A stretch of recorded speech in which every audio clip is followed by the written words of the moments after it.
Tervetuloa makumatkalle Burundiin. Tällä viikolla tutustutaan siihen, mitä me syödään täällä.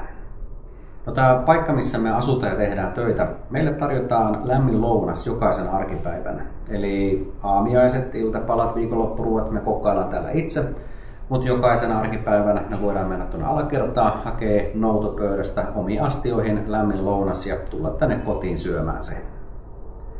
No tässä nytkin ollaan ruoanlaiton äärellä. Mutta se, miten me ollaan päädytty tähän, niin sitä ennen katsotaan tämän viikon lounaslista. Maanantain lounas. Tässä on valkoista riisiä, valkoista kaalia, jossa on punasipulia, punaista kaalia, jossa on punasipulia, salaatin lehtiä. Ja tämä oli mielenkiintoinen. Tämä on lämmin kaalipaistos, jossa on amaranttia, eli revonhäntää. En ollut tällaista kyllä koskaan ennen kuullutkaan, mutta selvitin, että se on paikallinen yksivuotinen ruohokasvi, jossa käytetään lehtiä ja siemeniä. Siemenet on tosi pieniä, vain noin millimetri halkasijalta, ja sitä on sotkettu tähän kaalipaistokseen. No, Suomessa ketunhäntä on usein kainalossa, mutta täällä näköjään revonhäntä, eli amarant, on kaalipaistoksessa. Lihana on vuohenlihaa. Vuohenliha on täällä paikallisten keskuudessa tosi suosittua, ja kaikessa lihassa, mitä tahansa se onkaan, aina luita. Ja tässäkin näyttää, että on vuohen koipia tai jalkoja, jaloissa tehty tämmöinen kastike. Ruokajuomana on inkivärin uutetta, johon sitten jatkettiin itse vedellä. Mukava raikas ruokajuoma, ja jälkiruokana on aivan mahtavan makuisia karviaiskoisuja, eli toiselta nimeltään ananaskirsikoita. Todella hyvän makuisena kasvaa täällä paikallisesti, ja yksi leppari, hedelmä tai marja, tämä karviaiskoisu täällä. Tosi hyvän makuinen, vähän kirpeä, mutta sopii hyvin pieniksi jälkiruoksi. Eli tällainen on maanantain lounas. Tiistain lounas. Eli punajuurisalattia, jossa on kurkunpaloja, sitten on salatinlehtiä, keitettyjä herneitä, jossa näyttäisi vähän olevan seassa valkoista sipulia. Ja sitten on pastaa, spagettia, jossa on porkkanaa, punasipulia ja jotakin lihaa. Ihan varmuutta tuosta lihasta ei ole, mitä se on tai mitä osaa, mutta vaikuttaa ja näyttää ja maistuu hyvin paljon vuohenlihalta. Todennäköisesti on vuohenlihaa. Ruokajuomana porkkana, ananasomena, luki menyssä, mutta tämä enemmän maistuu ehkä porkkana vesimelonimehulta, joka jatkettiin taas vähän sitten vedellä. Tosi hyvän makuinen ja raikas juoma. Ja jälkiruokana taas paikallisia hedelmiä. Vesimelonia, banaania ja ananasta. Todella makea jälkiruoka. Hyvää ruokailua. Keskiviikon lounas. Mutta sitä ennen täytyy korjata tuo eilinen arvaus, mitä lihaa meillä oli. Ensivaikutelma vaikutti vähän siltä, että se oli vuohenjalkoja, mutta eipä ollutkaan, vaan kyseessä oli toinen paikallinen herkku, eli kanan lihasmaha, eli toiselta nimeltään kivipiira. No, menun mukaan meillä oli eilen kasvisruoka ja spagetin kanssa piti olla pestokastiketta, mutta täällä joutuu keittiö aina välillä improvisoimaan, jos jotain tuotteita ei saa, ja kuten tiedetään, niin pestonhan voi hyvin korvata esimerkiksi kanan lihasmahalla. Mutta mennään sitten tämän päivän ruokaan. Meillä on tässä vihreätä kurkkua, siellä on retiisiä, kirsikkatomaattia, oliivi ja sitten vähän persiljaa ripoteltu päälle. Sitten on salatinlehtiä ja myös vähän rukolanlehtiä myös. Sitten meillä on avokado, todella herkullista paikallista herkkua, täysin kypsää, vasta kypsänä puusta suoraan poimittu. Sitten on bataattia, höyrystettyjä kesäkurpitsaa, porkkanaa ja kikherneitä, jossa on vähän punasipulia. Eli tänään on kyseessä myös ihan oikeasti kasvisruoka. Ruokajuomana aika tujua porkkana inkivääri uutetta, johon lisättiin sitten tosi paljon vettä. Mutta hyvin raikas ruokajuoma. Ja jälkiruokana vesimelonia, paikallista vesimelonia. Kausi on parhaimmillaan ja todella makeita ja herkullisia. Kyllä näillä pärjää. Torstai lounas. Salattina meillä on porkkanaraastetta, jossa on kurkkua, tomaattia ja punasipulia. Sitten on salatinlehtiä, bataattia, pinaattia. Tämä ero on hieman suomalaisesta pinaatista. Täällä pinaatiksi tai täällä sitä oikeastaan kutsutaan kiinalaiseksi pinaatiksi. Voi tarkoittaa aika monta eri kasvilajia, jossa on samantyyppinen lehti, jota sitten käytetään ravinnoksi. Sitten on ihan valkoista riisiä ja aika perinteinen jauhelihakastike. Hieman eri makuinen kuin Suomessa, mutta silti ihan tunnistettavissa oleva jauhelihakastike. Ruokajuomaksi taas inkivääriuutetta. Aika paljon piti laimentaa vedellä ja jälkiruoksi mitäpä muutakaan kuin vesimelonia. Perjantai-lounas. Tänään onkin luvassa sitten paikallista herkkuruokaa jälleen kerran, mutta aloitetaan salaatilla.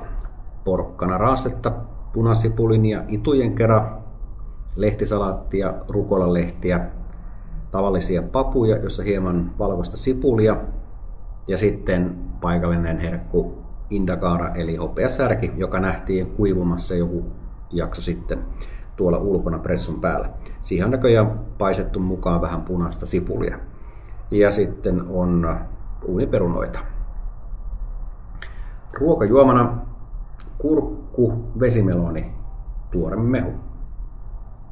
Mukava raikas jälleen kerran. Ja jälkiruokana paikallista hedelmää, papajaa. Papajassa täällä tarjolla on aina nämä siemenet mukana. Nämä siemenet on tosi karvaita, mutta paikalliset kyllä sanovat, että niitä kannattaa syödä, koska se on hyvä matolääke. Ja no nyt tässä 3 viikon kokemuksena niin voidaan kyllä sanoa, että kyllä mekin suositellaan, että aina silloin tällöin noita papajasiemeniä kannattaa popsia. Mutta siitä kun viimeksi indakaaraa itse syöty, niin siitä on jo kyllä paljon vuosia. Joten eiköhän me nyt ihan maisteta tässä. Millä tämä maistaa? Tämä on aika pehmeä. Että vaikka tämä on kuivattu auringossa, niin tämä on nyt sitten paistettu ja lisätty varmastikin vettä, että on saatu tämmöinen aika pehmeä rakenne.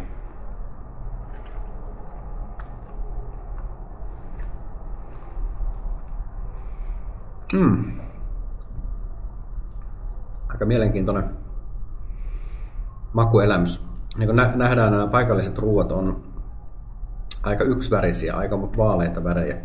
Ja väriä tulee sitten tuosta porkkanasta ja salaatista muuten, mutta muuten ja paikallista aika vähän ottaa salaattia tai raasteita, että enemmän on niin perunaa ja sitten papuja ja kalaa ehkä heidän lautasellaan, niin se on aika yksiväristä. Ehkä makumaailma, jos sitä voisi kuvailla yksiväriseksi, niin on myös samanlaista. Ei ehkä kovin paljon suolaakaan ole tässä, mutta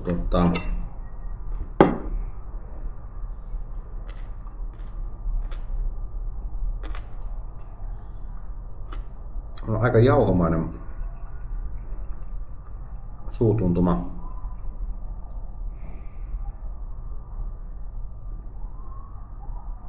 Vaikea sanoa, että ei niinku vertaa millään tavalla suomalaiseen kalaan, ei muikkuu, ei siikaan, ei haukeen, ei ahveneen.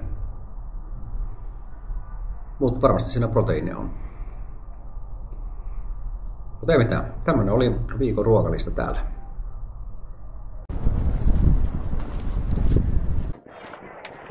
Nyt on perjantai ja jotenkin jäi tämän lounaan jälkeen vielä semmonen olo, että jotakin voisi vielä vähän syödä, niin lähdettiin katsoa tänne vähän kaupungille, että mitä tätä löytyisi.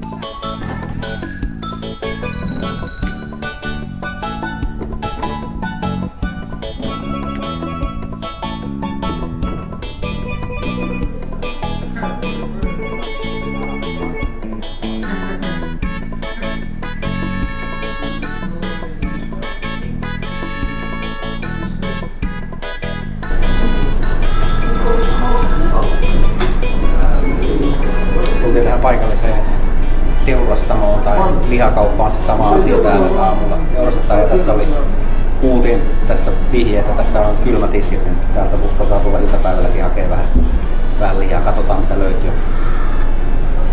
Ostopäätös on jo syntynyt. Nyt on siis perjantai-iltapäivä ja just hetki sitten tultiin tuolta meidän ostosreissulta. Paikallinen lihakauppa löytyi helposti, tuossa aika lähellä, ihan kävelymatkan päässä. Mutta niin kuin ehkä tuosta katkonaiselta videolta huomasi, niin paikalliset suhtautuu kyllä kameroihin aika nuivasti. Varsinkin ulkomaalaisilla on kamera kädessä ja sieltä helposti aletaan huutelemaan ja kommentoimaan kamerasta, joten vähän varovasti otetaan tällä kuvia tuolla ulkopuolella. Mut löydettiin mitä lähdettiin hakemaan. Lihakaupasta löytyi tosi hyvännäköistä tuoretta naudan ulkofilettä. Meillä on täällä paikallisia kasviksia, punasipulia, vihreätä paprikaa, kesäkurpitsaa, ananasta, kirsikka-tomaatteja ja sitten tällaista itse pilkottiin noin viikko sitten jalopeenoja öljyä. Joten eiköhän kokeilla mitä näistä saadaan aikaan.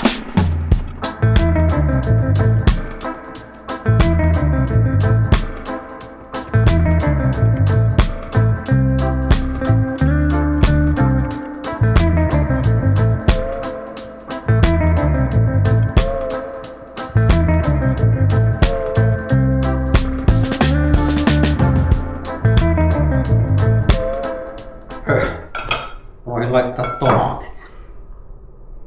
No voi, yhden tomaatin laitaan. No, äkkiä ne saa sen.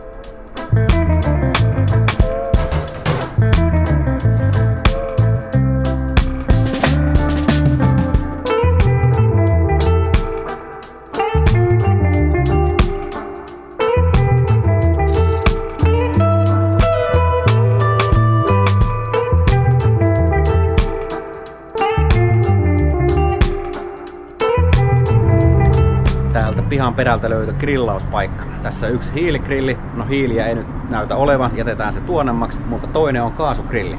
Joten eka kerta grillausta Burundissa.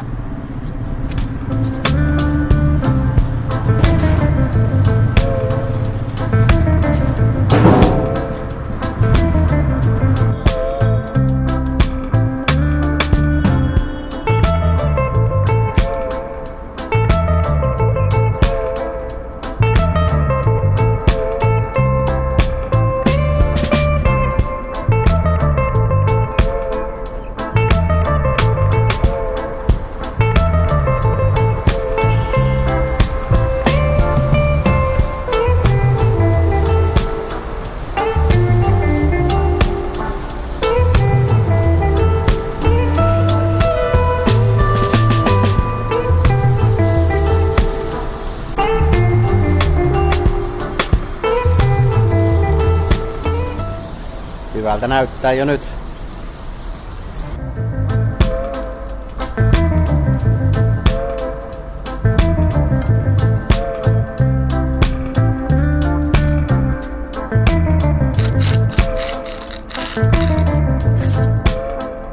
Grillaus on nyt valmis ja ei malteta, että päästään maistamaan miltä grilliruoka maistuu. Sen verran kuitenkin meille jo viikolla tutuksi tullut ruokajuoma. Raikas inkivääri laitetaankin nyt sivuun ja tilalle otetaan paikallinen laagerolut. Tässä oli tämän viikon jakso. Me ruvetaan nyt Marin kanssa nauttimaan illallista ja sanotaan kaikille, että moikka!